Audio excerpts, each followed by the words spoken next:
Price Lord. இன்னைக்கு நம்மளுடைய daily கிரீட வசனம் ஆதியாகமம் 39ஆம் அதிகாரம் 2ஆம் வசனம். கர்த்தர் யோசேப்போடே இருந்தார், அவன் காரிய சித்தியுள்ளவனானான்.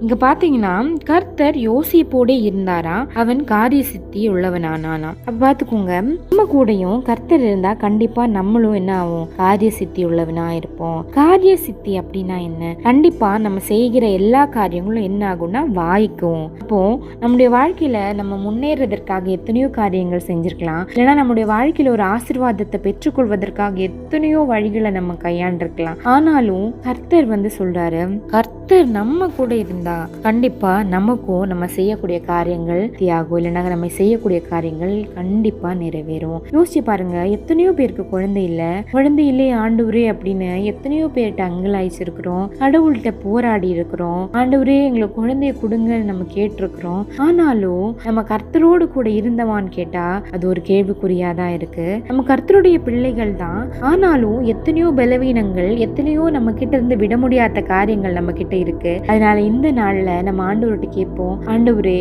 நாங்க உம்மோடு கூட இருக்கிறதற்கு கிருபை செய்யுங்க. நாங்க உம்மோடு கூட இருக்கிறோம்னு சொல்றதை விட கர்த்தர் யோசேப்போட இருந்தார்னு சொல்றது மாதிரி நீர் எங்களோட கூட இருங்க ஆண்டவரே. நீர் எங்களோடு கூட இருக்கும் போது நாங்க செய்யக்கூடிய எல்லா காரியங்களும் வாய்க்கும். என்னுடைய குடும்பத்திலே ஒரு கர்ப்பத்தின் கனியை நீ தருவீர், எங்களுடைய வாழ்க்கையிலே ஒரு நல்ல ஆசீர்வாதத்தை தருவீர், எங்களுக்கு நல்ல ஒரு வேலையை தருவீர், எங்களுடைய சூழ்நிலைகளை மாற்றுவீர், எங்களுக்கு சொந்தமான ஒரு வீடை தருவீர். எங்களுடைய வாழ்க்கை ஒவ்வொரு காரியத்திலையும், வாழ்க்கையில நீர் செய்யக்கூடிய ஒவ்வொரு நன்மையான காரியத்திலையும் ஆண்டவரே எல்லாம் உங்களுடைய கிருபை இருக்கும். நீர் எங்களோடு கூட இருப்பீர் என்று நாங்கள் விசுவாசிக்கிறோம். நீர் மட்டும் எங்களோடு கூட இருந்தா போதும் ஆண்டவரே. எங்களுடைய வாழ்க்கையில வேற ஒன்றும் தேவையில்லை. ஏன்னா ஆண்டவரேப்பா, நிறைவானது வரும்போது குறைவானதும் எங்களை விட்டு போகுமே. இதோ ராஜா, நீர் நிறைவான ஆவியானவர் எங்களோடு கூட எங்களுக்குள்ளாக வரும்போது ஆண்டவரே குறைவான எல்லாம் எங்களை விட்டு போகும் என்று நாங்கள் விசுவாசிக்கிறோம் ஆண்டவரே. இதோ நீர் எல்லாவற்றையும் செய்ய மேன்மையுள்ளவர், உண்மையுள்ளவர்,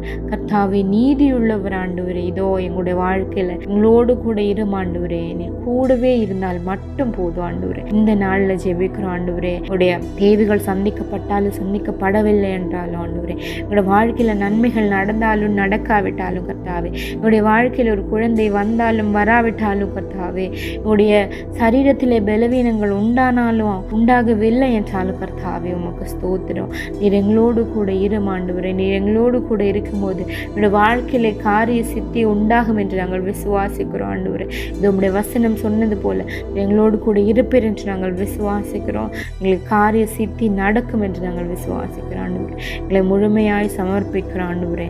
நாங்கள் அல்ல ஆண்டவரே, நீரே எங்களில் வெளிப்படுத்தாவே. எல்லாவற்றையும் உடைய பாதப்படியில் சமர்ப்பிக்கிறோம். நீரை பொறுப்படுத்துங்க, வழி நடத்துங்க. இயேசுவின் மூலம் ஜெபிக்கிறோம் நல்ல பிதாவே, ஆமீன்.